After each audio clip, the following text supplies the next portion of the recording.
At 5:47 a.m., while millionaires slept in silk sheets, Keisha Washington was already mopping the marble floors of Eastridge Preparatory Academy, invisible to the world of privilege that surrounded her.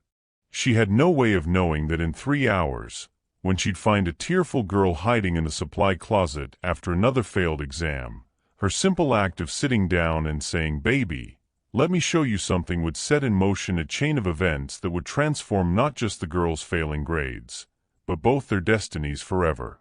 Sometimes the most powerful lessons come not from million-dollar tutors or fancy degrees, but from a woman with calloused hands, a gentle heart, and one secret that could unlock any mind willing to learn. My beautiful family and friends, welcome back. If you're ready for another unforgettable story, do me a quick favor, hit that like button. Why? Because every like tells YouTube, this story is worth sharing with more people who might really need it today. Drop a comment below and let me know where you're watching from. I do read every single one, and it makes me feel like we're sitting together in the same room, sharing these moments heart to heart. And don't forget to share this video with someone you love. You never know, the story you share might be the encouragement they've been praying for. This isn't just a channel, it's a family. And when you engage, you're helping us build a safe space where real stories bring real hope. The alarm clock's shrill cry pierced through the thin walls of the Riverside apartments at 4:30 a.m., but Keisha Washington was already awake. She'd been lying in the darkness for 20 minutes, mentally calculating bills against her paycheck for the third time that week. Rent, $1,200. Utilities, $180. Groceries, $300 if she was careful. Marcus's school supplies, $75. Gas for the 15-year-old Honda, $120. The numbers always came up short, no matter how many times she rearranged them in her head. She slipped out of bed quietly, her joints protesting the early hour. At 42, her body carried the weight of 2 decades spent cleaning other people's messes, lifting, bending, reaching. The hardwood floor was cold beneath her feet as she padded to the tiny kitchen, where she started the coffee maker with practiced efficiency. "Morning, Mama," came a sleepy voice from the living room couch that doubled as her 17-year-old son Marcus's bed. "Morning, baby. Go back to sleep. You got 2 more hours." But Marcus was already sitting up, his lanky frame unfolding from the cramped space. "Nah, I'm good. Got that history test today, remember?" Keisha's heart swelled with pride and worry in equal measure. Marcus was brilliant, had been since he was small, but Lincoln High wasn't exactly known for sending kids to college. The guidance counselors there had 40 students each and no time for dreams that required more than community college brochures. "You studied hard. You'll do fine." She poured coffee into a travel mug, then opened the refrigerator to assess their breakfast options. 3 eggs. Half a loaf of bread. Some wilted spinach. "Want me to make you something before I go?" "I got it, Mama. You do enough." The words stung because they were true. Keisha worked 3 jobs. Custodial at Eastridge Preparatory Academy from 6 a.m. to 2 p.m., cleaning offices downtown from 3 p.m. to 6 p.m., and weekend shifts at the grocery store when she could get them. She was always leaving, always tired, always calculating. "I put $20 on the counter for lunch money this week," she said, knowing it wasn't enough but knowing it was all they had. "Thanks, Mama." Marcus stood and hugged her, his height now requiring her to reach up. When had he gotten so tall? When had she started feeling so small? The drive to Eastridge took 35 minutes in the early morning darkness, winding through neighborhoods that gradually transformed from cracked sidewalks and barred windows to manicured lawns and security gates. Keisha had made this journey every weekday for 3 years, watching the sun rise over a world she cleaned but would never truly inhabit. Eastridge Preparatory Academy sat like a small college campus, all red brick and ivy, with a circular drive that regularly hosted BMWs, Mercedes, and the occasional Tesla dropping off teenagers who carried backpacks worth more than Keisha made in a week. The students barely register her presence as they walked past, absorbed in their phones or their dramas, living in a bubble of privilege that money could buy. Keisha parked in the staff lot, a small section behind the main building, and gathered her supplies from the trunk. The industrial vacuum cleaner had a wonky wheel that caught every few feet. The mop bucket needed replacing, but the budget was tight even for essential equipment. She'd learned to make do, just like she'd learned to make do with everything else. Inside, the academy was silent except for the hum of fluorescent lights and the distant whoosh of the heating system. Keisha loved these early morning hours when the building belonged to her, when she could work without feeling invisible or intrusive. The marble floors gleamed under her care, the mahogany handrails shone, and the tall windows sparkled, letting in the first golden light of dawn. She started in the administrative wing, where portraits of distinguished alumni lined the walls. Politicians, CEOs, innovators who'd learned to rule the world within these very halls. Sometimes Keisha wondered what they'd think if they knew their pristine environment was maintained by a woman who'd never graduated high school herself, who'd gotten her GED while pregnant and working 2 jobs. "You're here early again." Keisha looked up from the water fountain she was wiping down to see Mrs. Patterson, the head of maintenance, approaching with her usual clipboard and tired smile. "Same time as always, Mrs. P. I know. Just seems like you never sleep." Mrs. Patterson was a kind woman in her 60s, one of the few people at Eastridge who treated Keisha like a human being rather than part of the furniture. "Listen, I've got some good news. The Morrison account specifically requested that you handle the 3rd floor from now on. That's where they hold all their big donor meetings." The Morrison account. Keisha knew the name. Everyone at Eastridge did. Richard Morrison's tech company had donated millions to the school, enough to build the new science wing and fund scholarships for underprivileged students. Ironic, considering his own daughter attended classes just down the hall. "They requested me? Why?" Said someone noticed your attention to detail.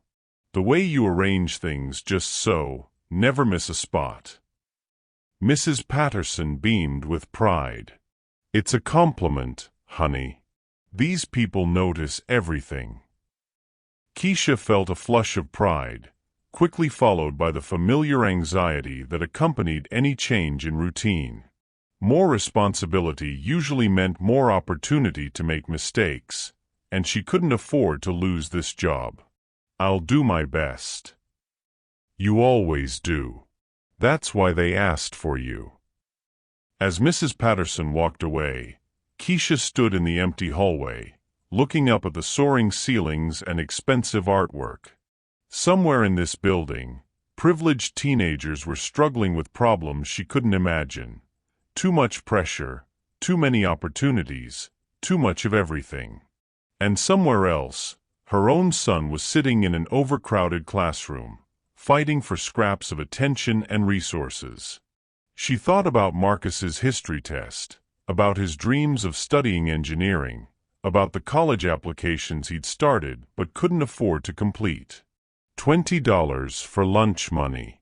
It wasn't enough. Nothing was ever enough.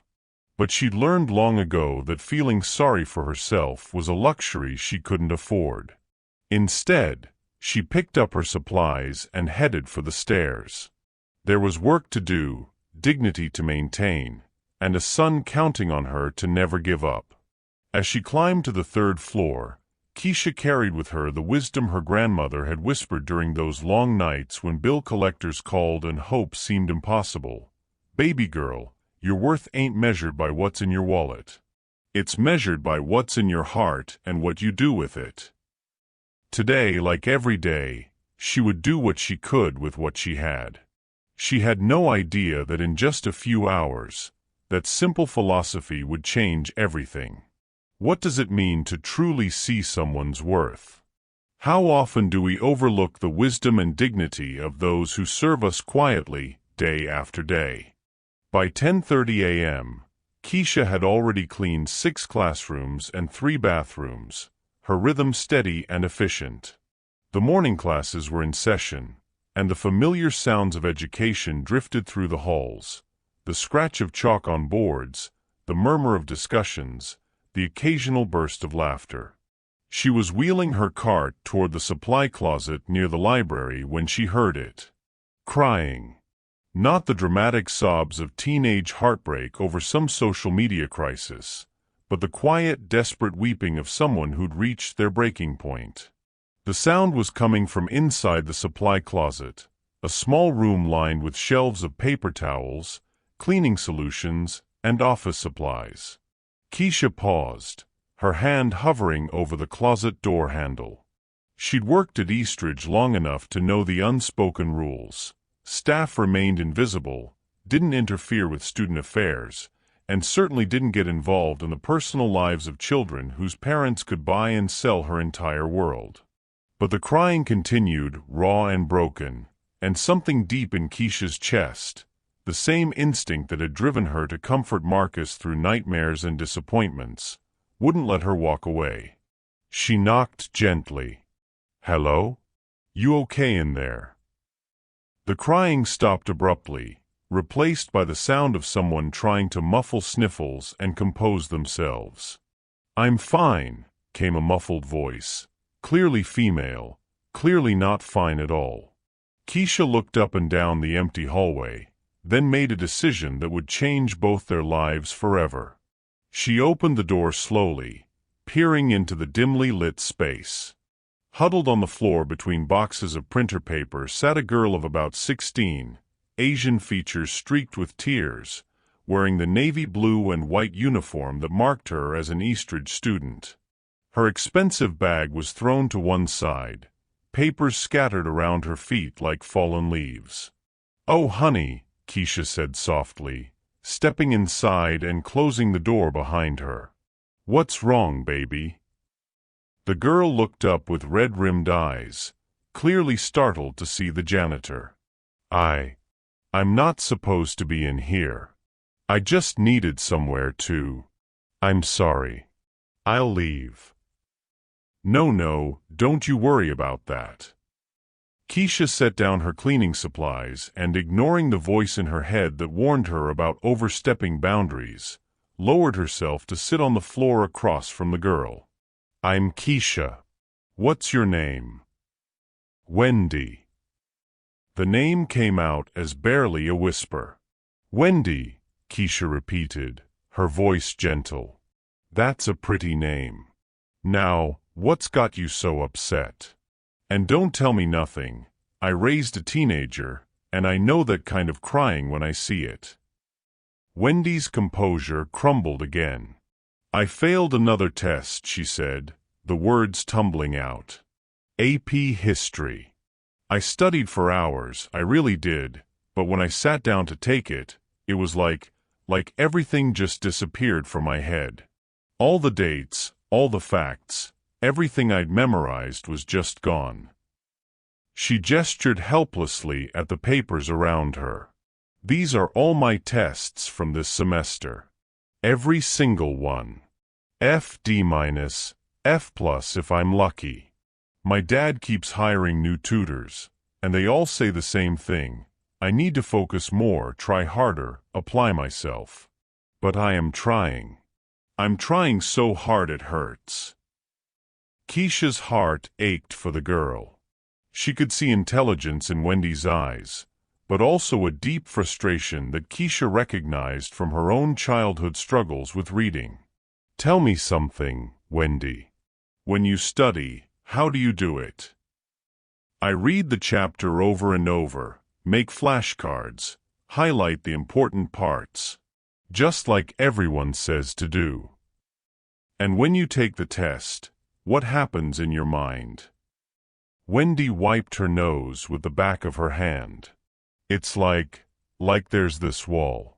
I know the information is there somewhere, but I can't reach it. Everything gets jumbled up and mixed around. Keisha nodded slowly. She'd seen this before, not just with Marcus when he was younger, but with her own learning struggles that she'd never had the privilege to diagnose or address. Can I tell you something my grandmother taught me when I was about your age? Wendy looked up, curiosity flickering in her tear-stained eyes. My grandmother, she only had a third-grade education, but she was the wisest woman I ever knew. When I was struggling in school, and baby, I was struggling, she sat me down and said, "Keisha, your brain ain't broken. It just learns different. Let me show you something." Keisha shifted, getting comfortable. She taught me that instead of trying to memorize facts like they were grocery lists, I needed to turn them into stories. See, our brains are wired for stories, honey. We remember stories because they have characters and action and emotion. Stories. Wendy's brow furrowed. Let me show you. Keisha picked up one of the scattered test papers, scanning the questions. This one here, it's about the American Revolution, right? Tell me, what do you know about why it started? Taxes. The British were taxing the colonists unfairly. Okay, but that's just facts sitting alone. Now, close your eyes for a second. Wendy hesitated, then obeyed. I want you to imagine you're a shopkeeper in Boston in 1773.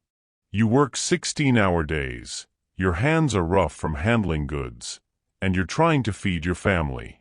Every time you buy supplies to stock your store, you have to pay these extra taxes to King George, a man you've never met who lives across an ocean. How does that make you feel? Angry, Wendy said immediately. Frustrated. Exactly. Now imagine your neighbor, Sam Adams, storms into your shop one day, face red with anger, and says, "They just passed another tax on tea. How much more are we going to take?" What do? I get angry too. I want to do something about it. And what do you and your neighbors decide to do? Dump the tea in the harbor, Wendy said, a small smile breaking through her tears. Now, Keisha said gently, you're not just remembering that the Boston Tea Party happened in 1773. You're remembering the story of why people who felt powerless decided to take a stand. You're remembering the emotion, the motivation, the human drama. And when you sit down to take a test, instead of trying to pull random facts from your memory, you tell yourself the story. Wendy opened her eyes, wonder replacing the despair. That actually makes sense. Your brain isn't broken, baby. It just processes information differently. Some people can memorize lists of facts like computers. Others, like you and me, we need to understand the why, the story, the emotion behind the facts. Once we have that story, the details stick because they have a place to live in our minds. For the first time since Keisha had found her, Wendy sat up straighter. My tutors never explained it like that. They just kept giving me more flashcards and telling me to study harder. Flashcards work for some people. Stories work for others. The key is figuring out what works for your beautiful, unique brain. Keisha glanced at her watch and realized she'd been in the closet for nearly 20 minutes. Mrs. Patterson would be looking for her soon, and she still had half the building to clean. Listen, honey, I need to get back to work, but I want you to try something. Take one chapter from your history book tonight, just one, and instead of trying to memorize it, read it like it's a story about real people facing real problems. Ask yourself, who were these people? What did they want? What stood in their way? How did they feel? What did they do about it? She stood up, her knees protesting after sitting on the hard floor. And remember, every single person who ever changed the world started out feeling exactly like you do right now, like they weren't smart enough, weren't good enough. But they kept trying, kept learning, kept believing in themselves. Wendy scrambled to her feet, gathering her scattered papers. Mrs. I don't know your last name. Washington. Mrs. Washington. Mrs. Washington, thank you. I mean it. No one has ever. She trailed off, then hugged Keisha impulsively. Keisha hugged her back, feeling the girl's thin shoulders shake with residual emotion. You're going to be just fine, baby. You're smarter than you know. As Keisha gathered her cleaning supplies and prepared to leave, Wendy called out softly, Mrs. Washington? What if it doesn't work? What if I'm just not cut out for this? Keisha turned back, seeing her own son's doubts reflected in this privileged girl's eyes. Despite their different worlds, their fears were exactly the same. Then we try something else. But baby, don't you dare give up on yourself. The world needs what you have to offer, even if you don't know what that is yet. How often do we assume that struggling students just need to try harder, without considering that they might simply learn differently? What would happen if we met each person where they are instead of where we think they should be? Keisha spent the rest of that day trying to push the encounter with Wendy from her mind. As she cleaned the remaining classrooms, polished the trophy cases, and scrubbed the bathroom floors, a familiar anxiety gnawed at her stomach. Had she overstepped? What if the girl mentioned their conversation to someone? What if word got back to administration that the janitor was giving academic advice to students? She'd worked too hard to lose this job over a moment of compassion, no matter how right it had felt in the moment. That evening, as she stood at her kitchen counter making dinner from a box of pasta and a jar of discount sauce, Marcus noticed her distraction. You okay, Mama? You seem worried about something. Just work stuff, baby. Nothing for you to worry about. But Marcus was 17 and perceptive. He set down his textbook, AP Chemistry, which he was taking through the community college since Lincoln High didn't offer advanced science courses, and studied her face. Did something happen at that fancy school? Keisha hesitated. She'd always been honest with Marcus about their struggles, their limitations, their hopes. But this felt different somehow, more complicated. I helped a student today. Girl who was upset about failing tests. I probably should have minded my own business. You helped someone who needed help, Marcus said simply. That's what you do, Mama. That's who you are. But what if I get in trouble? What if they think I was being inappropriate or... Then they'd be stupid, Marcus interrupted, his voice fierce with loyalty. You know more about helping people learn than half the teachers I've ever had. Keisha looked at her son, this brilliant boy who'd learned to read using her grandmother's storytelling method, who'd overcome every disadvantage their circumstances had thrown at him, and felt a flicker of the confidence that had driven her to sit with Wendy in that supply closet. Get back to your studying, she said, ruffling his hair. That chemistry test won't pass itself. The next few days passed without incident. Keisha cleaned the third floor each morning, her movements efficient and invisible. She saw Wendy once in the hallway, but the girl was surrounded by classmates and didn't acknowledge her. Keisha told herself that was for the best. They both had their places in the Eastridge ecosystem, and it was better to keep them separate. But on Friday morning, as she was emptying wastebaskets in the faculty lounge, she overheard a conversation that made her pause. "I don't understand it," Mrs. Chun, the AP history teacher, was saying to her colleague. "Wendy Morrison got an A- on yesterday's quiz. An A-. 3 weeks ago, she failed the same type of assessment." "Maybe she finally got a tutor who knows what they're doing," replied Mr. Davidson from the English department.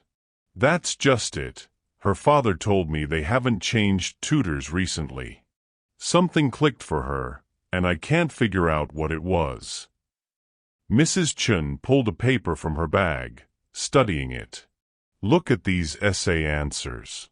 Instead of just regurgitating dates and facts like she used to do, she's explaining the emotional motivations behind historical events. She wrote about the Boston Tea Party as if she understood why people were angry, not just that it happened. It's like she suddenly gets that history is about human stories, not just memorization."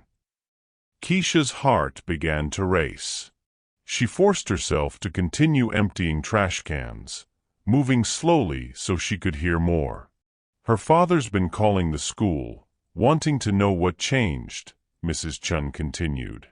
"He's thrilled, obviously, but he wants to understand so they can keep building on whatever breakthrough she had." "Richard Morrison doesn't strike me as the type to leave stones unturned," Mr. Davidson observed. "If his daughter suddenly improved, he'll figure out why." Keisha finished her task quickly and left the faculty lounge, her mind spinning. She'd helped Wendy, truly helped her, and the girl was succeeding.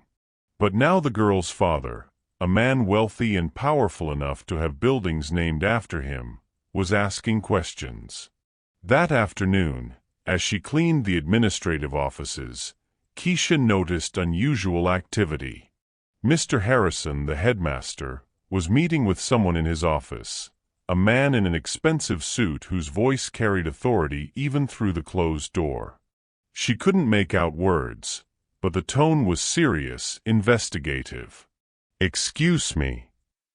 Keisha spun around, nearly dropping her dust cloth. A tall man with graying temples and kind but intense eyes stood in the hallway. She recognized him immediately from the photos displayed throughout the school. Richard Morrison, tech mogul and Eastridge's biggest donor. "Yes, sir." Her voice came out smaller than she'd intended. "You're Keisha Washington, correct? You handle the custodial duties on the 3rd floor." Her mouth went dry. "Yes, sir." "I'm Richard Morrison. I believe you know my daughter, Wendy." The moment stretched between them, heavy with implication. Keisha's mind raced through possible responses, excuses, explanations. She settled on the truth. "Yes, sir. I know Wendy. She's been doing remarkably well in her studies lately." "Remarkably well." His eyes searched her face. "Her teachers are curious about what changed." "So am I." Keisha's hands trembled slightly as she gripped the dust cloth. "I'm glad to hear she's doing better, Mr. Morrison." 3 weeks ago, she came home from school different. Hopeful. She said someone had shown her a new way to think about learning. Someone who understood that not all minds work the same way. He paused. "She wouldn't tell me who, said she'd promised not to get anyone in trouble. But I have my suspicions." The silence stretched between them. Keisha felt exposed, vulnerable, like a deer caught in headlights. This man could end her career with a phone call, could make sure she never worked in education, even as a custodian, ever again. "Mr. Morrison, if I overstepped any boundaries." "Did you?" His question was gentle but direct.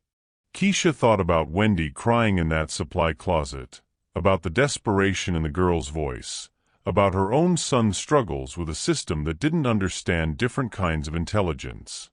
I saw a child who was hurting, she said quietly. I couldn't walk away. Richard Morrison studied her for a long moment. What did you tell her? That her brain wasn't broken. That some people learn through stories instead of memorization. That she needed to find what worked for her instead of forcing herself into someone else's method. And where did you learn this approach? From my grandmother. And from raising my son. And from my own struggles when I was Wendy's age. Something shifted in Richard Morrison's expression. Your son. Marcus. He's 17, senior at Lincoln High. He learns the same way Wendy does. Needs to understand the why behind the what. Once I figured that out, helped him find his learning style, his grades went from D's to A's. And you shared this with my daughter? Yes, sir. I did. Richard nodded slowly.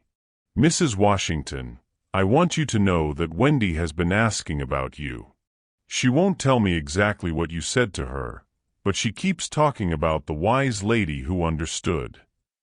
She's protective of you. Keisha felt tears prick at her eyes. She's a good girl, Mr. Morrison. Smart as a whip, just needed someone to show her how her mind works. Yes, Richard said softly. She is. And apparently, she found that someone. He turned to go, then paused. Mrs. Washington? Thank you. Whatever you did, however you did it, thank you.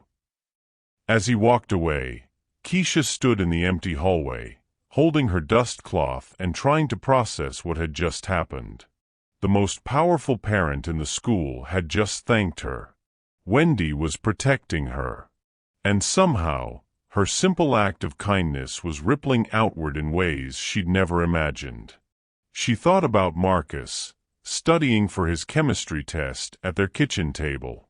About Wendy, finally finding success in her expensive classrooms. About all the children in the world who learned differently, who needed someone to believe in their unique intelligence. Maybe, just maybe, she hadn't overstepped at all. Maybe she'd simply done what she'd always done, seen a need and tried to fill it with whatever gifts she had to offer.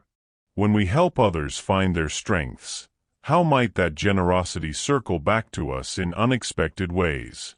What gifts do you carry that the world needs, even if you think they're just common sense? Over the following weeks, Richard Morrison found himself making unusual visits to Eastridge Preparatory Academy. As a major donor, his presence wasn't questioned. Board members assumed he was evaluating programs or considering new contributions. But Richard's attention wasn't on curriculum proposals or facility improvements. He was studying Keisha Washington. It started accidentally. The day after their hallway conversation, he'd arrived early for a board meeting and witnessed something that stopped him in his tracks. In the main lobby, a new student, a scholarship recipient from the looks of his worn but clean clothes, stood frozen near the trophy cases, clearly lost and overwhelmed by the grandeur around him. Other students flowed past him like water around a stone, absorbed in their own worlds of privilege and assumption. But Keisha noticed. She was pushing her cleaning cart toward the administrative wing when she spotted the boy's confusion. Without hesitation, she approached him with the gentle manner Richard had witnessed in the hallway. "First day?" she asked kindly. The boy nodded, clutching a schedule and looking near tears. "I can't find room 204B. I've looked everywhere." "Oh honey, that's easy. The B rooms are tricky. They're in the basement level of the science wing. Come on, I'll show you the way." Richard watched from behind a pillar as Keisha walked the boy across campus, chatting easily to put him at ease. She even took a slight detour to show him where the closest bathrooms and water fountains were, information that would have taken him days to discover on his own. Mrs. Washington, the boy said as they reached the science building, thank you. Everyone here seems so. I don't know if I belong. Baby, Keisha said firmly, you earned your place here just like everyone else. Don't let anyone make you feel different. You've got just as much right to these hallways as anybody. The genuine warmth in her voice, the way she called him baby with such natural affection, it reminded Richard of his own mother, who died when Wendy was small. This was mothering in its purest form, offered freely to a child who needed it. That incident planted a seed of curiosity that grew into something like a mission. Richard began finding reasons to visit the school at different times, observing how Keisha moved through her world.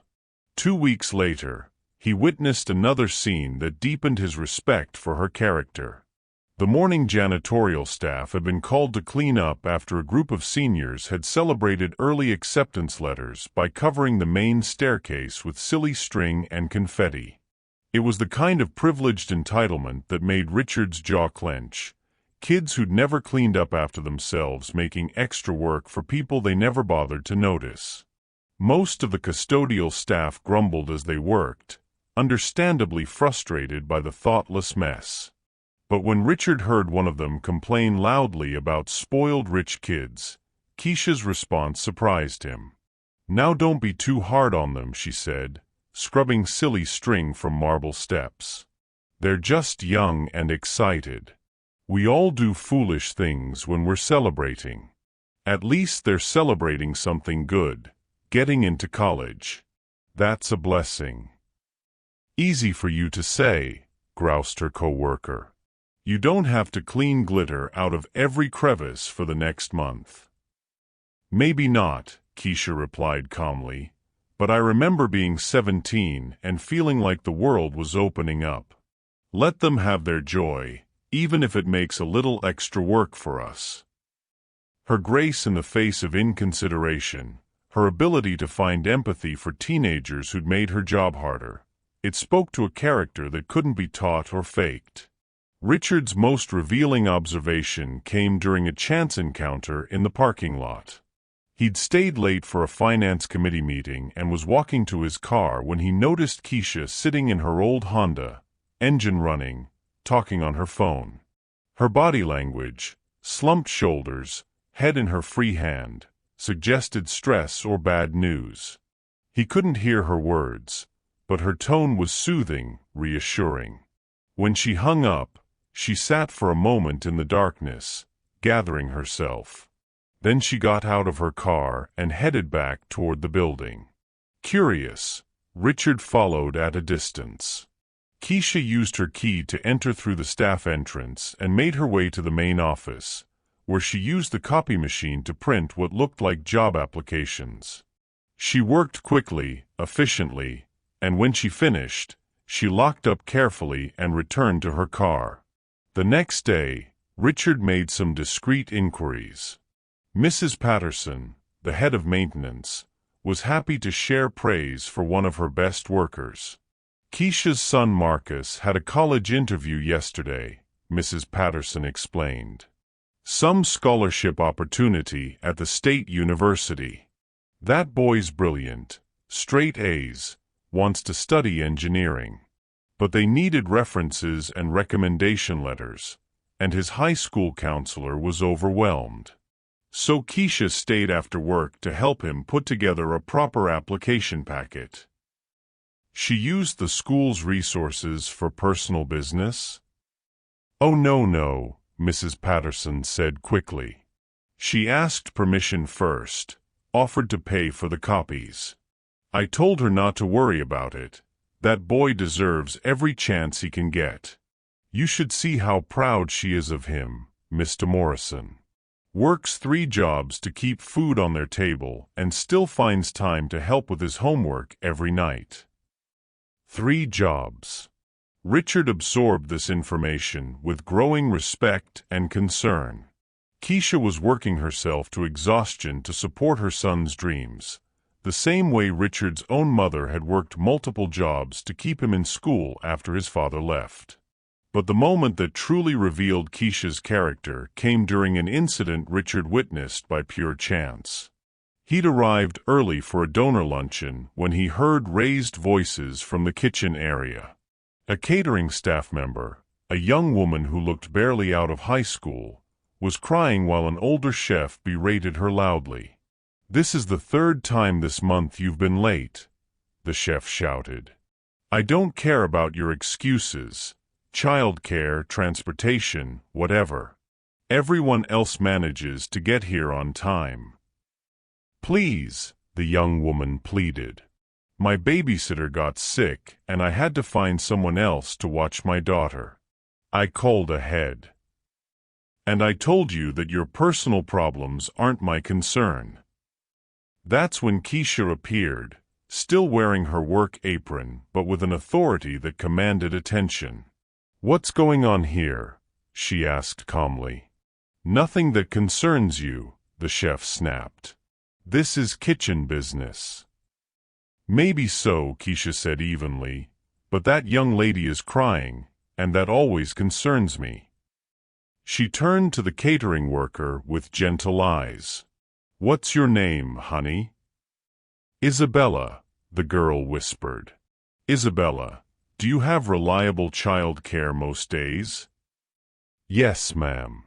Usually. But my babysitter got the flu, and my neighbor could only take my daughter at the last minute. I swear this won't happen again." Keisha nodded, then addressed the chef. "She called ahead to let you know she'd be late. She's here now, ready to work. What else do you need?" "I need staff who prioritize their jobs," he said stiffly. "And you've got that," Keisha replied. "You think this girl would rush around finding last-minute childcare if she didn't care about this job? You think she'd come in upset and apologizing if she didn't take it seriously?" She put a gentle hand on Isabella's shoulder. "Baby, dry those tears and get to work. Show this man what you can do." Then she looked back at the chef with quiet steel in her voice. "And maybe next time, remember that we're all just people trying to do our best with the circumstances we've got."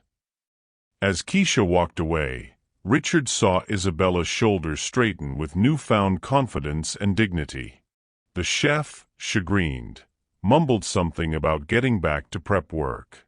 Later that day, Richard made another discreet inquiry and learned that Isabella was a single mother, 19 years old, working her way through community college. Like so many young women struggling to build better lives while raising children alone. Like Keisha had done, he realized. Like his own mother had done. Each observation built upon the last, creating a portrait of a woman whose character was unshakable. Keisha Washington possessed something that money couldn't buy and success couldn't teach, a genuine compassion that expressed itself in action, not words. She saw people others overlooked, helped without expecting credit, and met life's challenges with grace instead of bitterness. As Richard sat in his Tesla that evening, watching Keisha load her tired body into her aging Honda for the drive to her second job, he realized he was witnessing something rare, a person whose goodness wasn't circumstantial or performative, but fundamental to who she was. His daughter had found more than a learning strategy in that supply closet. She'd found a teacher in the truest sense of the word, someone who understood that education was about more than facts and figures, that it was about seeing potential in every person and believing they deserved the chance to reach it. Richard Morrison had spent millions on educational initiatives, had endowed scholarships and funded programs, had written checks to solve problems. But he'd never encountered anyone who embodied education's highest purpose as completely as a woman who cleaned floors for a living and called hurting children baby, with such natural love. The question now was what to do with this knowledge, and how to honor what he discovered without disrupting the life of someone who clearly valued her dignity above all else. What does it reveal about someone's character when they show kindness even when they're struggling themselves? How can we better recognize and appreciate the everyday heroes who make our world more compassionate? That evening, as Keisha prepared dinner in her small kitchen, Marcus noticed the way she kept pausing, staring out the window with a distant expression. "You've been different since we got back from Boston," he observed, looking up from his chemistry homework. "Happy different, but also thinking different." Keisha smiled at her perceptive son. "Just processing some things, baby."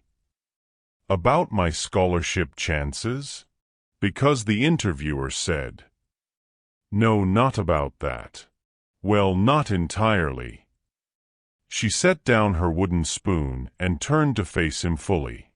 "Marcus, can I tell you about your great-grandmother? I mean really tell you, not just the happy stories." Marcus closed his textbook, sensing the weight of the moment. "Of course, Mama." Keisha sat across from him at their small table, her hands wrapped around a cup of cooling coffee. "I was 15 when I realized I was pregnant with you. 15, failing 3 classes, and scared out of my mind." She'd never told him this part before, not the harsh details, not the full truth of how close they'd come to a completely different life. "Your grandmother, my mama, she wanted me to, well, she had opinions about what I should do. Said I was throwing my life away, that I'd never amount to anything with a baby. She wasn't wrong about the challenges, but she was wrong about everything else." Marcus reached across the table and took her hand. "It was your great-grandmother, Mama Ruth, who saved us both.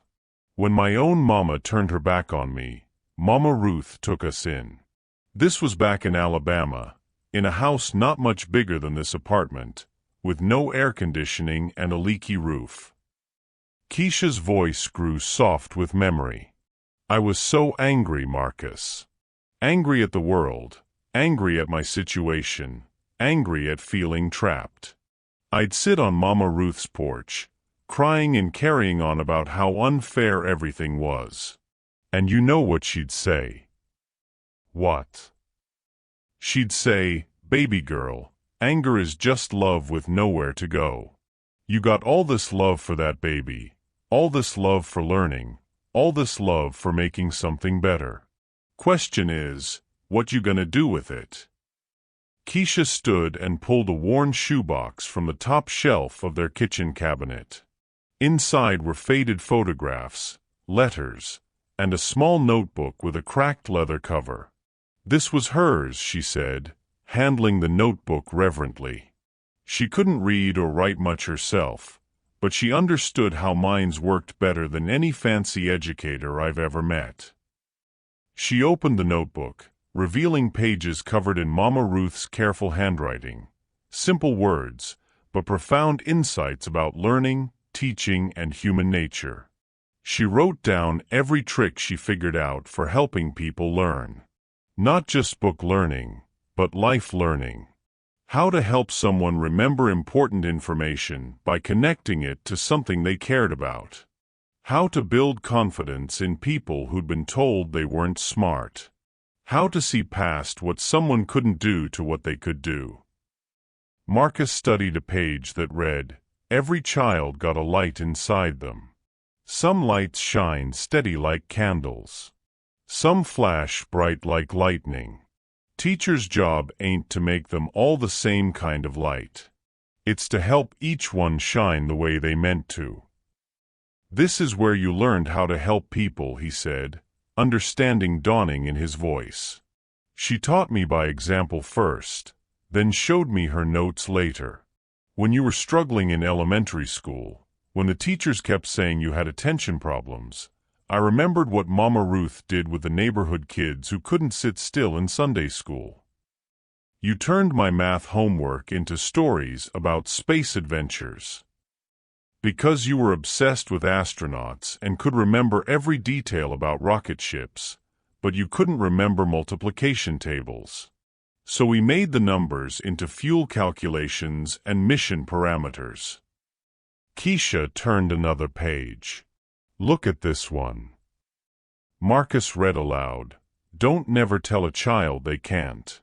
Tell them they ain't found their way yet. Big difference between can't and ain't found the way yet. That's what I told Wendy Morrison in that supply closet. Same thing Mama Ruth told me when I was crying about failing English class. Same thing I told you when you couldn't understand fractions. And it works. It works because it's true.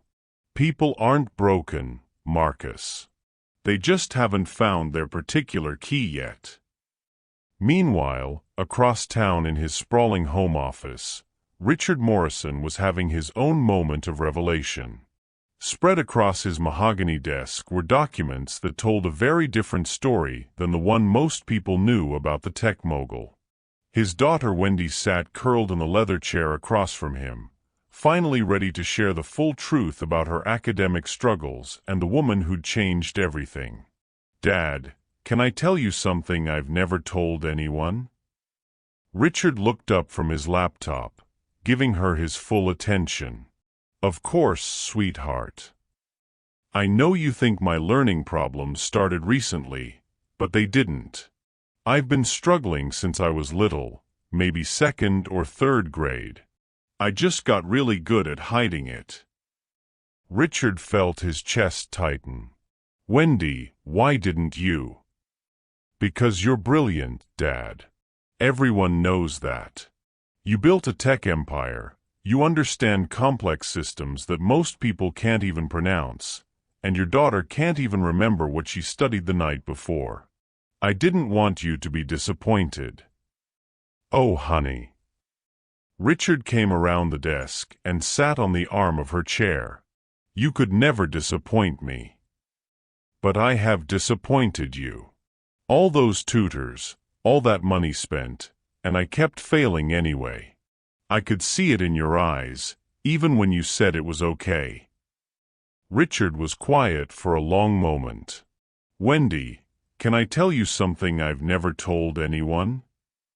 She looked up at him, surprised. I was dyslexic. Still am, actually. In elementary school, I couldn't read until I was 9 years old. The other kids called me stupid, and honestly, I believed them. Wendy's eyes widened. But Dad, you read constantly. Your whole office is full of books. Because I found teachers who understood that my brain worked differently. My fourth grade teacher, Mrs. Phillips, she didn't try to force me to read the way everyone else did. She found ways to help me see patterns differently, to use technology to bridge the gaps. He pulled out his phone and showed her the screen. Even now, I use text-to-speech for a lot of my reading. I have assistants who help me with written correspondence.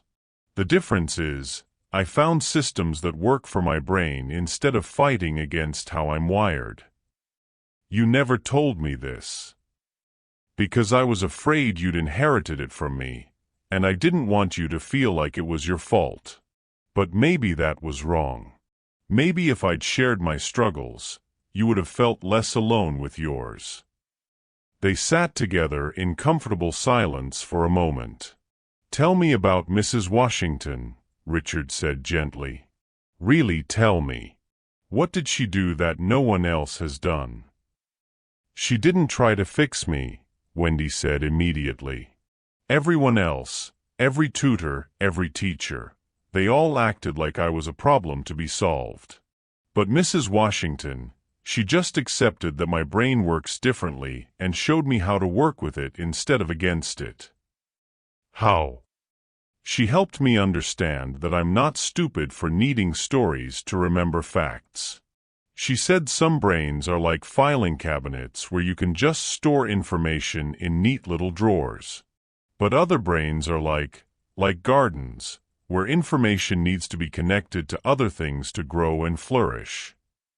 Richard felt tears prick his eyes.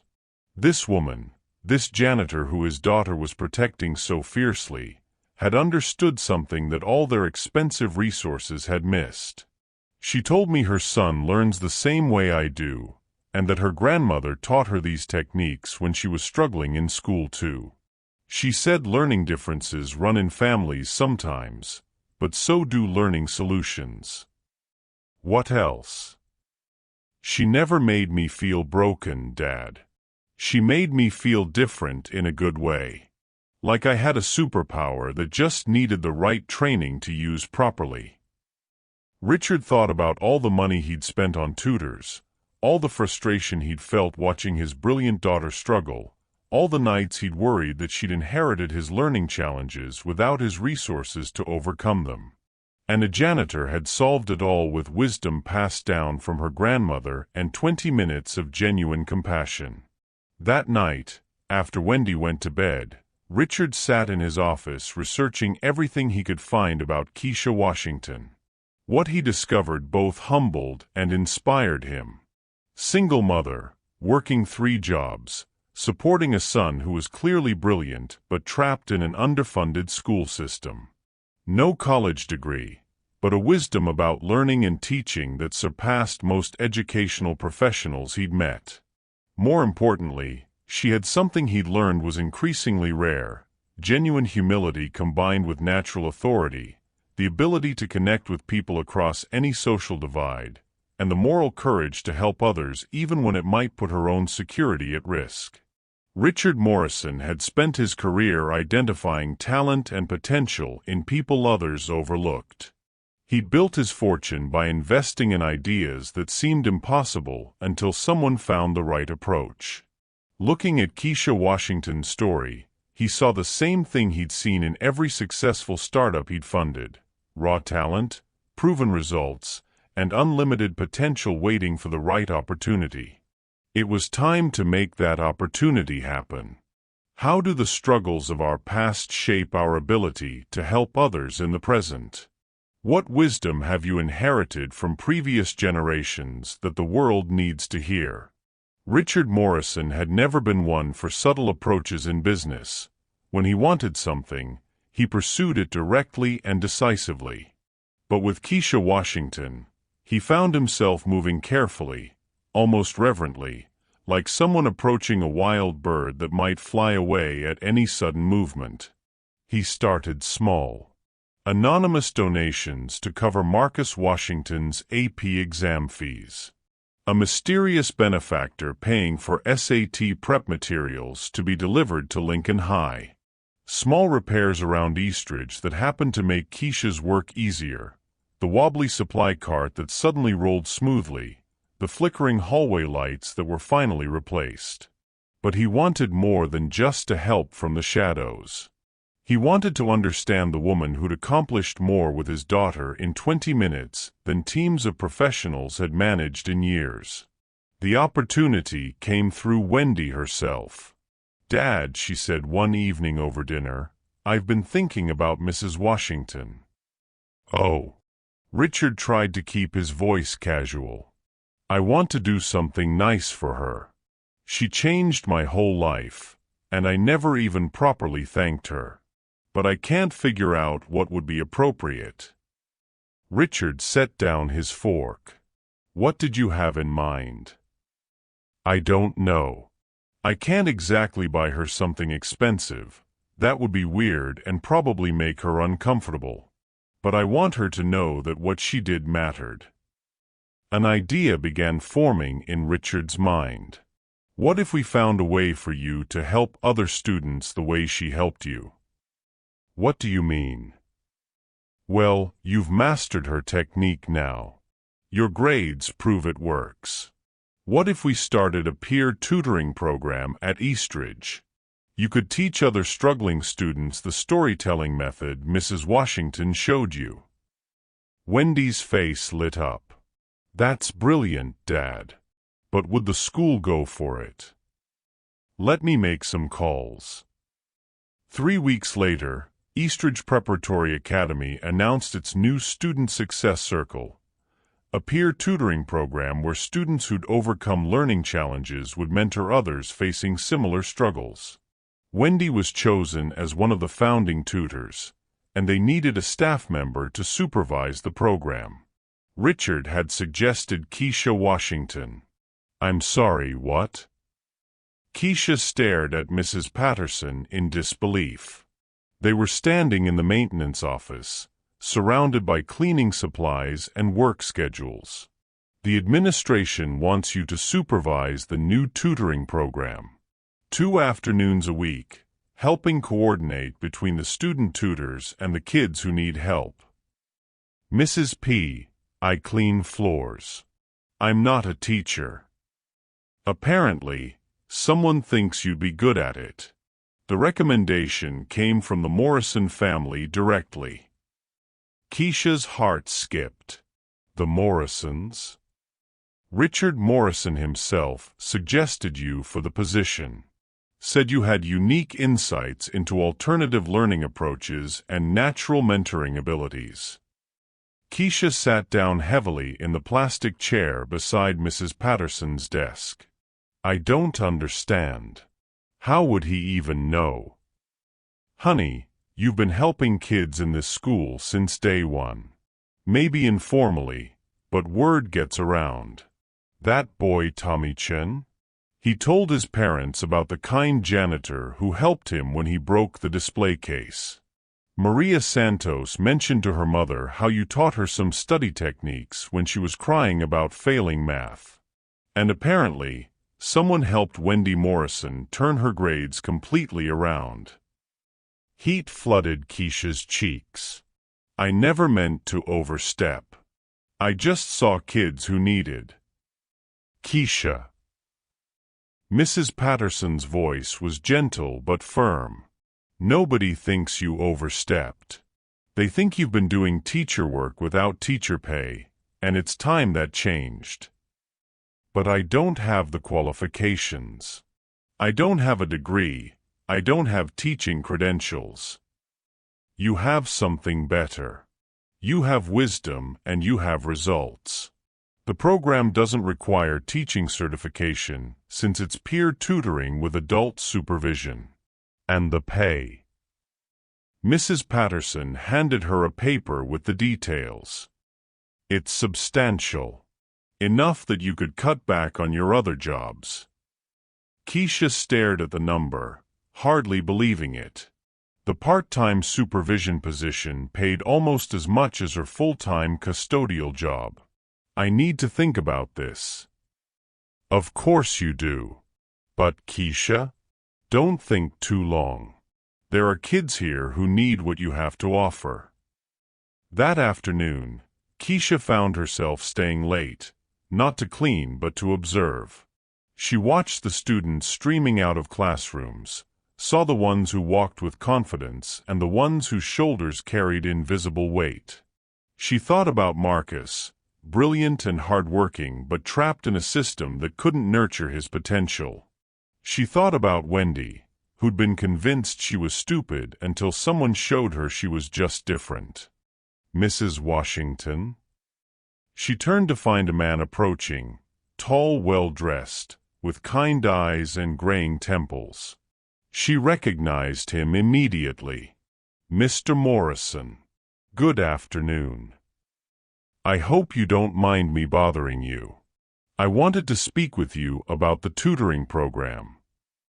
Sir, if this is about me overstepping boundaries with your daughter, it's about the opposite of that.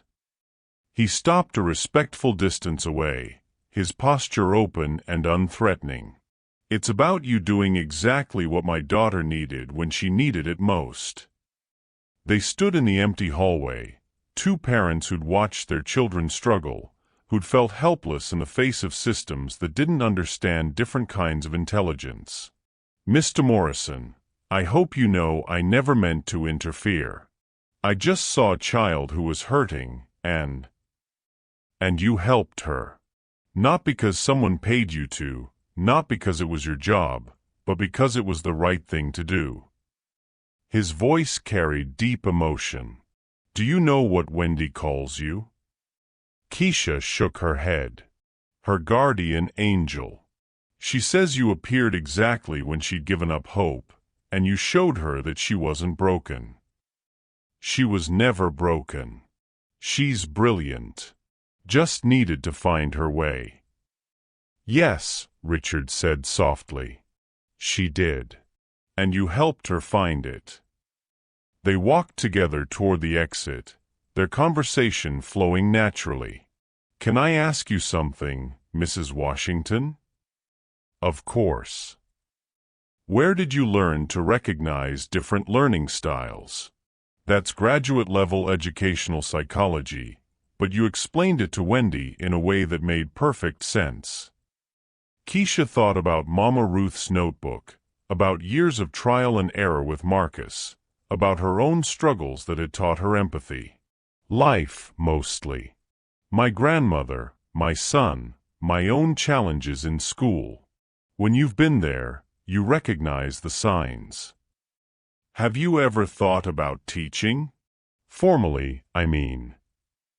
Keisha almost laughed. Mr. Morrison, I clean bathrooms for a living. I don't have a college degree. I barely graduated high school. Some of the best teachers I've ever known didn't start in traditional ways. He paused at his car. Would you consider the tutoring position? I'm honored that you'd think of me, but... Mrs. Washington, in 20 minutes, you accomplished something that Harvard-trained tutors couldn't do in months. You have a gift. The question is whether you're willing to use it to help more students like Wendy. That evening, Keisha sat at her kitchen table with Marcus, Mama Ruth's notebook open between them. What do you think, baby?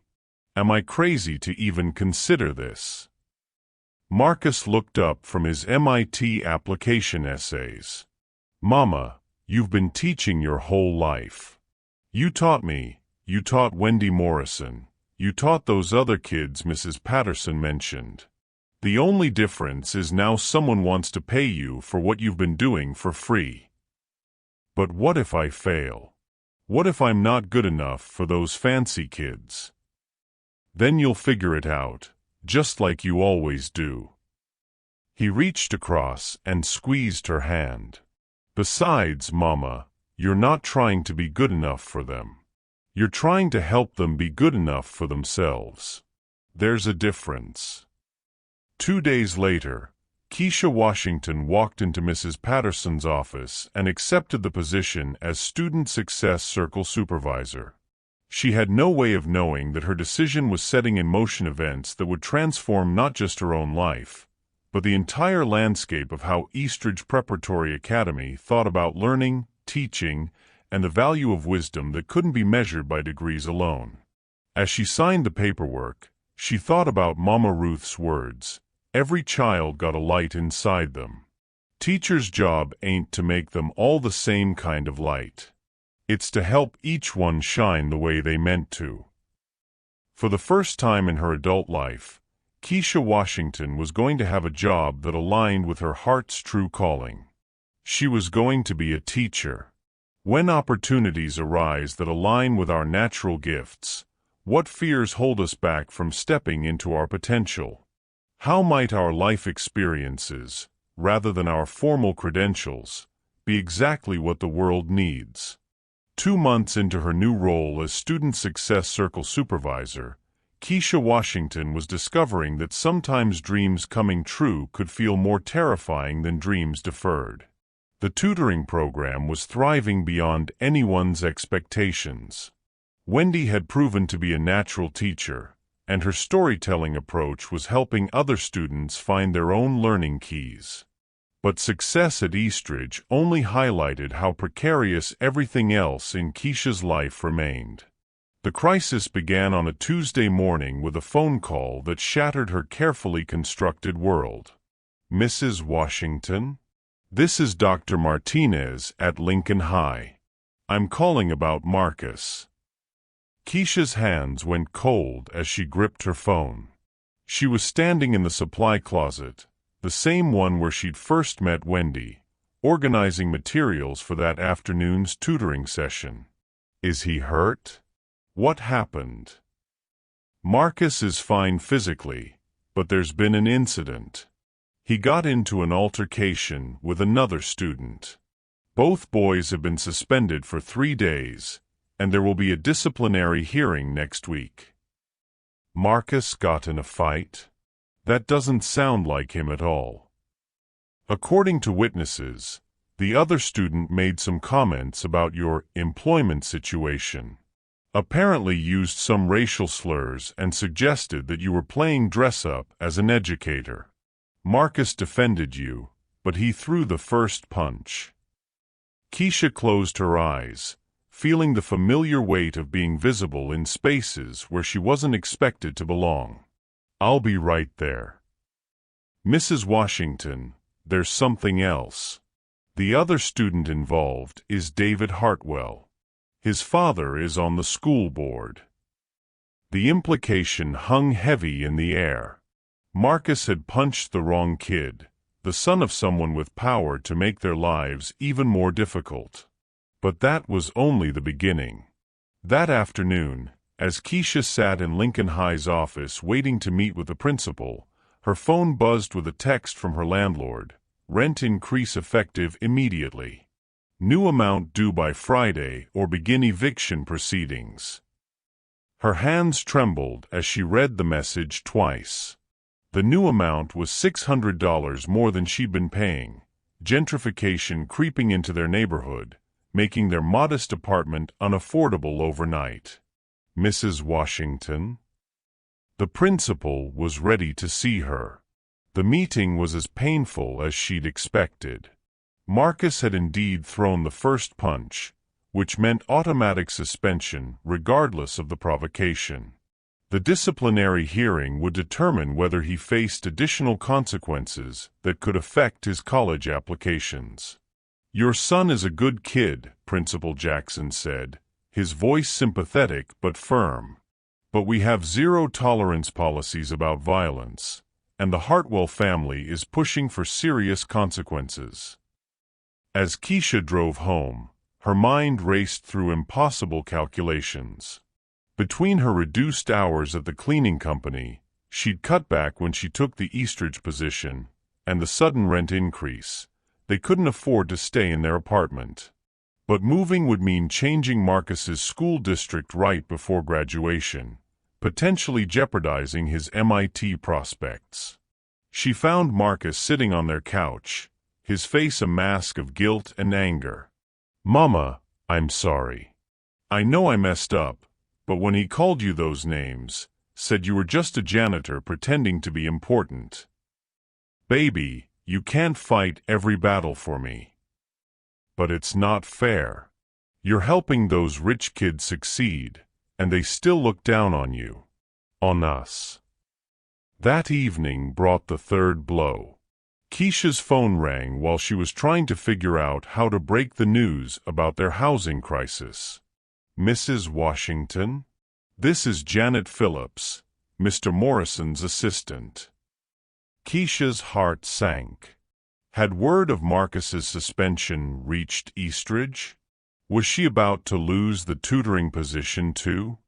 "Yes. Mr. Morrison wanted me to inform you that there's been a complaint filed about the tutoring program. Some parents are concerned about having a non-credentialed staff member working directly with students." "I see." Keisha's voice came out smaller than she intended. "There will be a review next week. Mr. Morrison wanted you to know so you could prepare to defend the program." After hanging up, Keisha sat in her kitchen, surrounded by the ruins of everything she dared to hope for. Marcus's future potentially derailed by his loyalty to her. Their home about to be lost to forces beyond their control. Her first real teaching opportunity threatened by parents who saw her as an imposter in their elite world.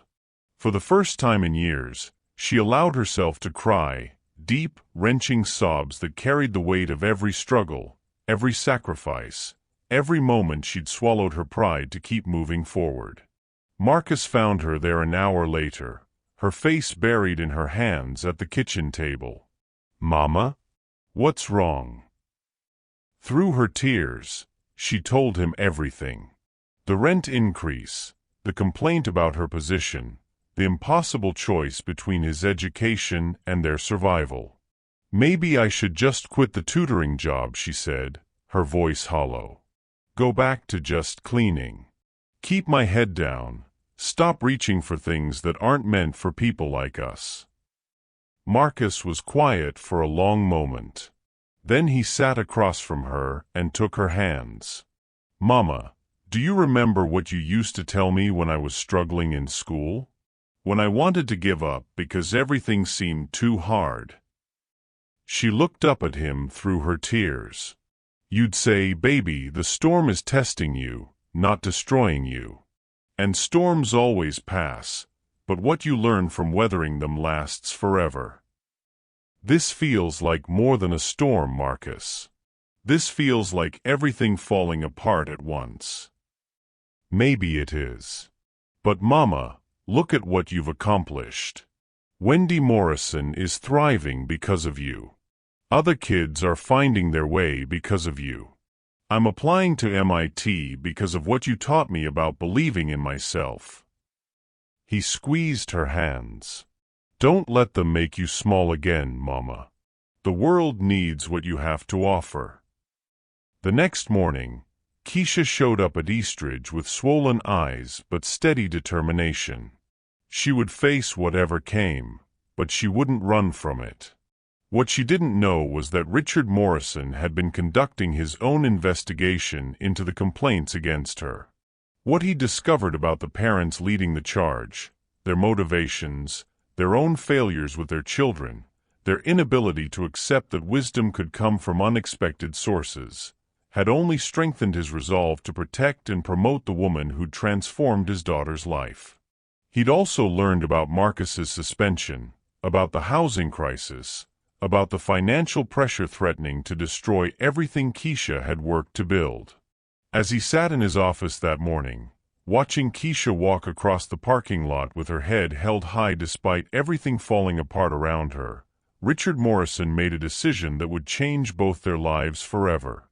The storm was about to break, but sometimes the most beautiful rainbows appeared after the darkest clouds. It was time to stop observing and start acting. When everything we've built seems to crumble at once, how do we find the strength to keep standing? What would you risk to defend someone who believed in you when no one else did?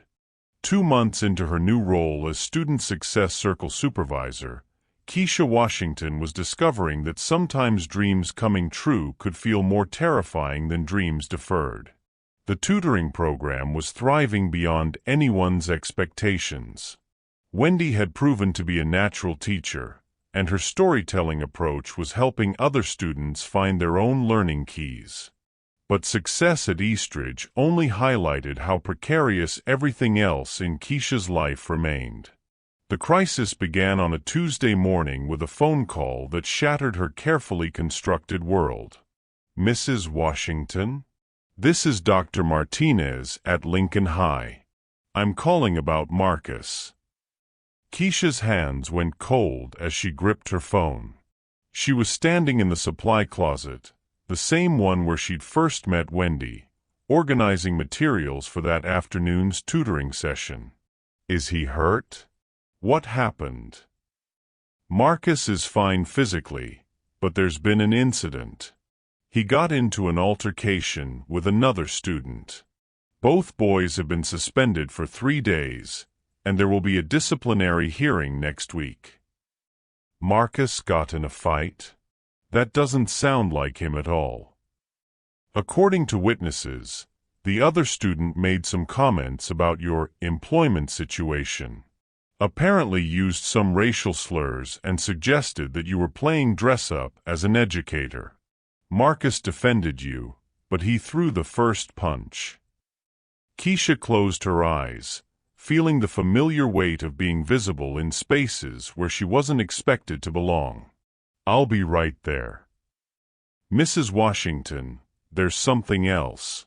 The other student involved is David Hartwell. His father is on the school board." The implication hung heavy in the air. Marcus had punched the wrong kid, the son of someone with power to make their lives even more difficult. But that was only the beginning. That afternoon, as Keisha sat in Lincoln High's office waiting to meet with the principal, her phone buzzed with a text from her landlord. Rent increase effective immediately. New amount due by Friday or begin eviction proceedings. Her hands trembled as she read the message twice. The new amount was $600 more than she'd been paying, gentrification creeping into their neighborhood, making their modest apartment unaffordable overnight. Mrs. Washington? The principal was ready to see her. The meeting was as painful as she'd expected. Marcus had indeed thrown the first punch, which meant automatic suspension regardless of the provocation. The disciplinary hearing would determine whether he faced additional consequences that could affect his college applications. "Your son is a good kid," Principal Jackson said, his voice sympathetic but firm. "But we have zero-tolerance policies about violence, and the Hartwell family is pushing for serious consequences." As Keisha drove home, her mind raced through impossible calculations. Between her reduced hours at the cleaning company, she'd cut back when she took the Eastridge position, and the sudden rent increase, they couldn't afford to stay in their apartment. But moving would mean changing Marcus's school district right before graduation, potentially jeopardizing his MIT prospects. She found Marcus sitting on their couch, his face a mask of guilt and anger. "Mama, I'm sorry. I know I messed up, but when he called you those names, said you were just a janitor pretending to be important. Baby, you can't fight every battle for me. But it's not fair.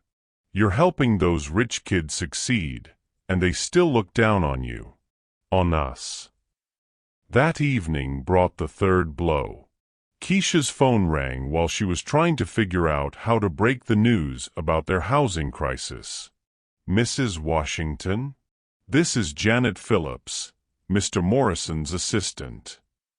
Keisha's heart sank. Had word of Marcus's suspension reached Eastridge? Was she about to lose the tutoring position too? "Yes. Mr. Morrison wanted me to inform you that there's been a complaint filed about the tutoring program. Some parents are concerned about having a non-credentialed staff member working directly with students." "I see." Keisha's voice came out smaller than she intended. "There will be a review next week. Mr. Morrison wanted you to know so you could prepare to defend the program." After hanging up, Keisha sat in her kitchen, surrounded by the ruins of everything she dared to hope for. Marcus's future potentially derailed by his loyalty to her. Their home about to be lost to forces beyond their control. Her first real teaching opportunity threatened by parents who saw her as an imposter in their elite world. For the first time in years, she allowed herself to cry, deep, wrenching sobs that carried the weight of every struggle, every sacrifice, every moment she'd swallowed her pride to keep moving forward. Marcus found her there an hour later, her face buried in her hands at the kitchen table. "Mama? What's wrong?" Through her tears, she told him everything. The rent increase, the complaint about her position, the impossible choice between his education and their survival. "Maybe I should just quit the tutoring job," she said, her voice hollow. "Go back to just cleaning. Keep my head down. Stop reaching for things that aren't meant for people like us." Marcus was quiet for a long moment. Then he sat across from her and took her hands. "Mama, do you remember what you used to tell me when I was struggling in school? When I wanted to give up because everything seemed too hard?" She looked up at him through her tears. "You'd say, 'Baby, the storm is testing you, not destroying you. And storms always pass, but what you learn from weathering them lasts forever.' This feels like more than a storm, Marcus. This feels like everything falling apart at once." "Maybe it is. But Mama, look at what you've accomplished. Wendy Morrison is thriving because of you. Other kids are finding their way because of you. I'm applying to MIT because of what you taught me about believing in myself."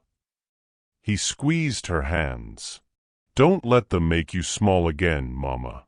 The world needs what you have to offer." The next morning, Keisha showed up at Eastridge with swollen eyes but steady determination. She would face whatever came, but she wouldn't run from it.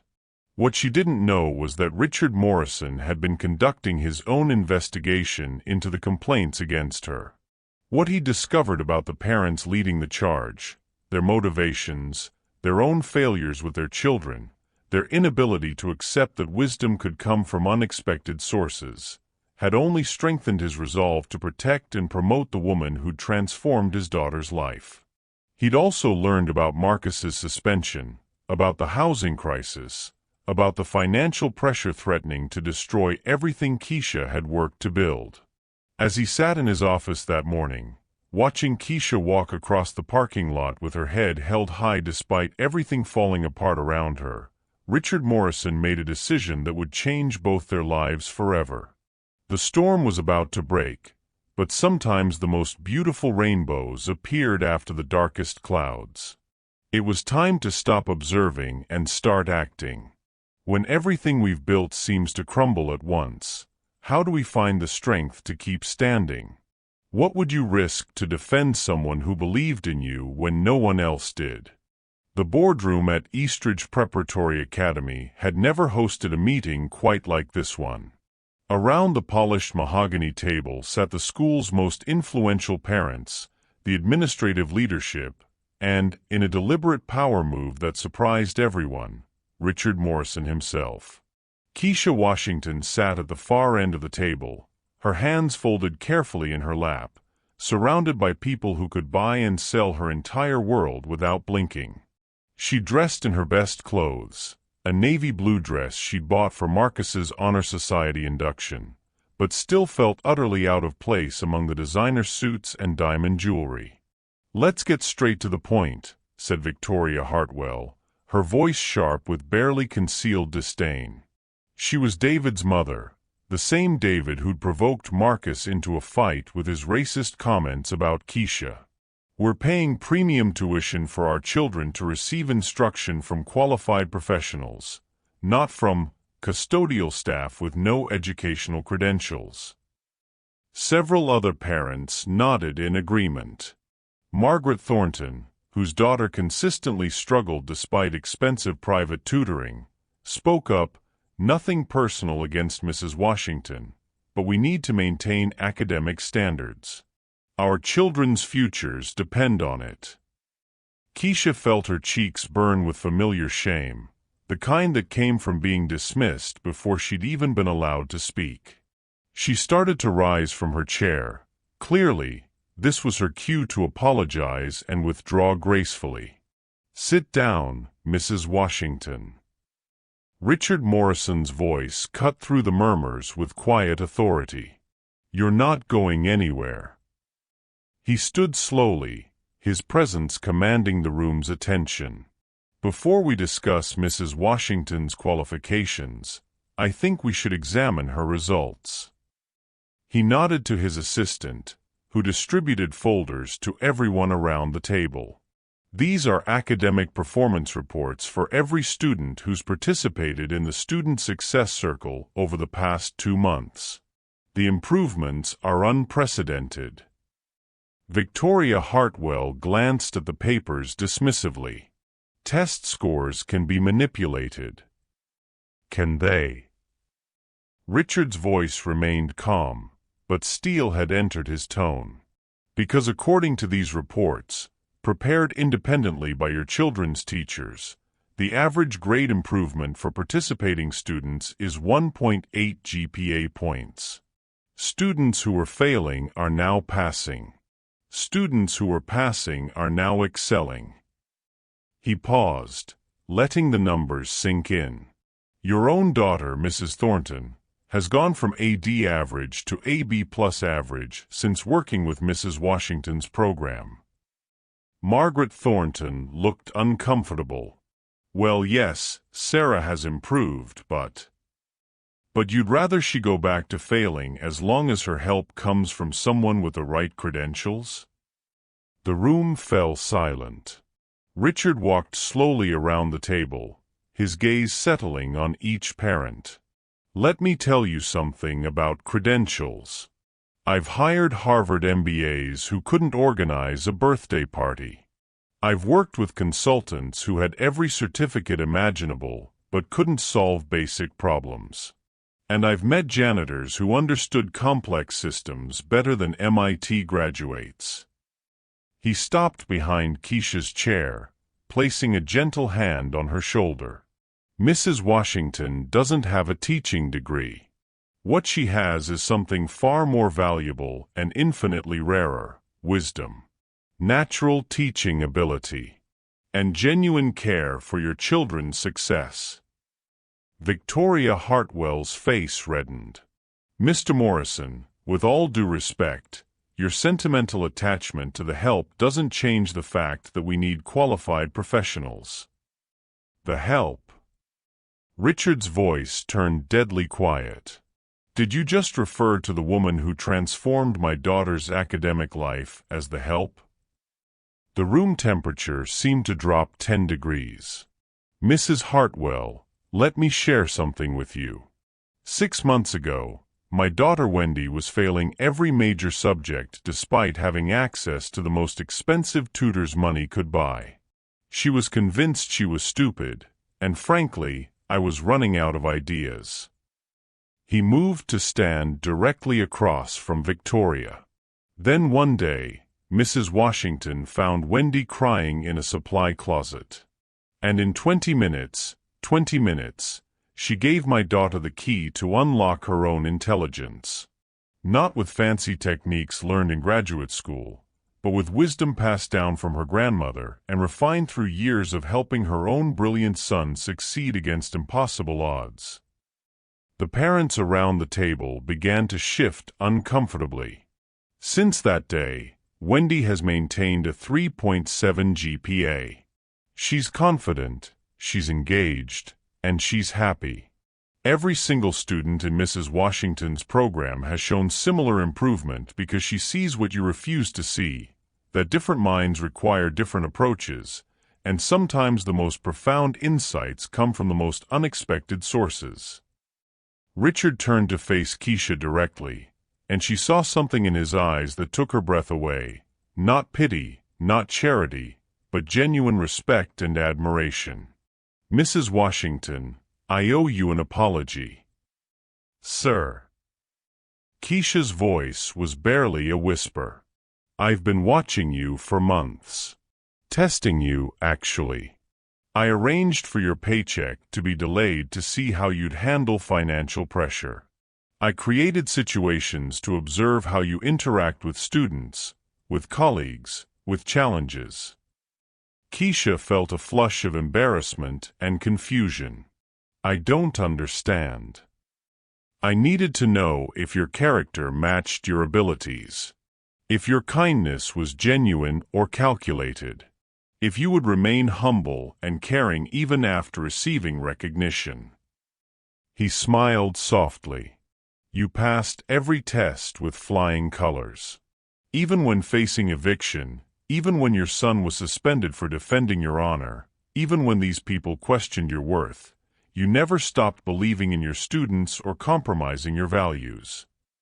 Richard turned back to the assembled parents. Ladies and gentlemen, let me be very clear. Mrs. Washington isn't just keeping her position in the tutoring program. I'm creating an entirely new position for her, Director of Alternative Learning Solutions, with full authority to expand her methods throughout the school. The room erupted in shocked murmurs, but Richard wasn't finished. Furthermore, Eastridge will be funding her pursuit of formal teaching credentials through an accelerated program designed specifically for experienced professionals with proven track records. She'll maintain her full salary while completing her education. Keisha felt the world spinning around her. Mr. Morrison, I can't. That's too much. I don't deserve. You deserve far more than I can give you, Richard said firmly. But this is a start. He returned to his seat, his gaze sweeping the room. Any parent uncomfortable with their child learning from someone of Mrs. Washington's caliber is welcome to find alternative educational arrangements. Eastridge will be focusing on results over resumes from now on. Victoria Hartwell stood abruptly. This is absurd. You can't just. I can and I have. Richard's voice was final. The board has already approved these changes unanimously. As the meeting disbanded and the disgruntled parents filed out, Keisha remained seated, struggling to process what had just happened. When the room finally emptied except for herself and Richard, she looked up at him with tears streaming down her face. "Why?" she whispered. "Why would you do all this for me?" Richard sat in the chair beside her, his corporate armor dropping away to reveal the grateful father underneath. "Because 6 months ago, I was watching my brilliant daughter lose hope, and I felt completely helpless. The woman I'd become through success and wealth, she couldn't reach Wendy. But you could. You saw her pain, and you chose to act." He paused, his own voice thick with emotion. "Mrs. Washington, you saved my daughter's academic future with nothing but kindness and wisdom. How could I do anything less than try to save yours?" As Keisha sobbed with relief, gratitude, and overwhelming disbelief, Richard Morrison smiled. Sometimes the best investments weren't in companies or technologies. They were in people who had the power to change the world one student at a time. The revelation was complete. Now came the transformation. When we take the time to truly see someone's character and capabilities beyond their circumstances, what incredible potential might we discover? Who in your life possesses wisdom that formal credentials could never capture? The silence in the boardroom stretched between them as Keisha tried to absorb what had just happened. Richard Morrison, one of the most powerful men in the city, had just publicly defended her, promoted her, and offered to fund her education. It felt surreal, like a dream she might wake up from at any moment. "I need to ask you something," Richard said gently, pulling his chair closer. "And I need you to be completely honest with me." Keisha wiped her eyes with a tissue from her purse, trying to compose herself. "Of course. Are you facing eviction right now?" The direct question caught her off guard. Her face flushed with embarrassment. "How did you?" "I make it my business to know when good people are struggling unnecessarily." His voice carried no judgment, only concern. "Your landlord raised your rent by $600 with no notice, didn't he?" Keisha nodded, unable to speak. "And Marcus was suspended for defending your honor against racial slurs from the Hartwell boy." "Mr. Morrison, I don't want charity." "This isn't charity, Mrs. Washington. This is an investment." He pulled out his phone and made a quick call. "Janet? I need you to contact Marcus Washington's principal immediately.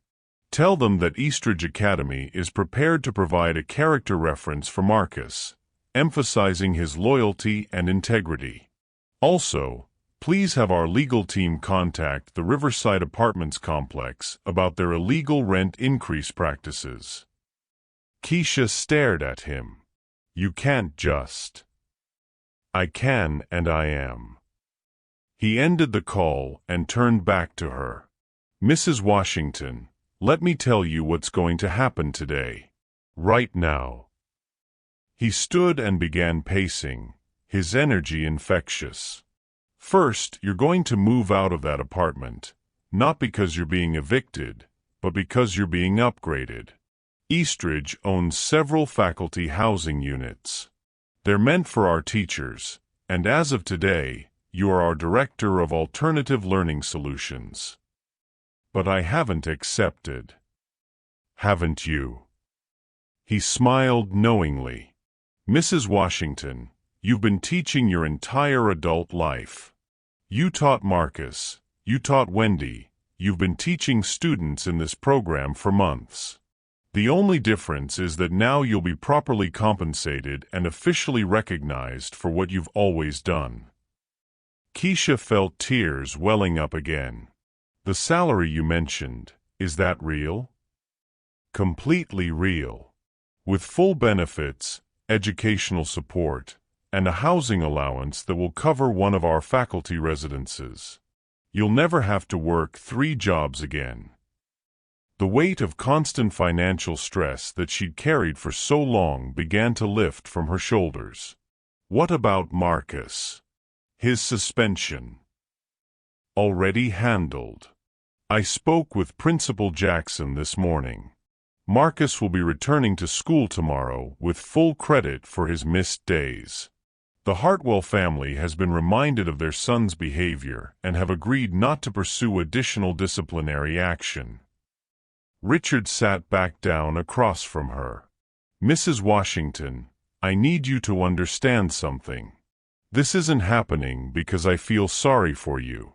This is happening because you're exactly what education needs more of. He pulled out a folder and spread several papers across the table. These are letters from parents whose children have been helped by your program. Listen to this one. My daughter Katie has struggled with math anxiety since elementary school. After working with Mrs. Washington's storytelling approach, she not only passed her algebra test, but actually enjoyed it. For the first time, she believes she can succeed in STEM subjects. He picked up another letter. This is from the parents of James Rodriguez. Mrs. Washington saw past our son's language barriers and helped him connect his rich cultural background to his history studies. His confidence has soared, and so have his grades. Keisha looked at the stack of letters, hardly believing they were all about her impact. There are 17 more just like these, Richard continued. 17 families whose lives you've touched in just 2 months of part-time work. Imagine what you could accomplish with proper resources, training, and support. Just then, the conference room door opened. Wendy Morrison peeked in, her face bright with excitement. Dad? Is it okay if I? She stopped when she saw Keisha's tear-stained face. Mrs. Washington? Are you all right? She's more than all right, Richard said, beaming with pride.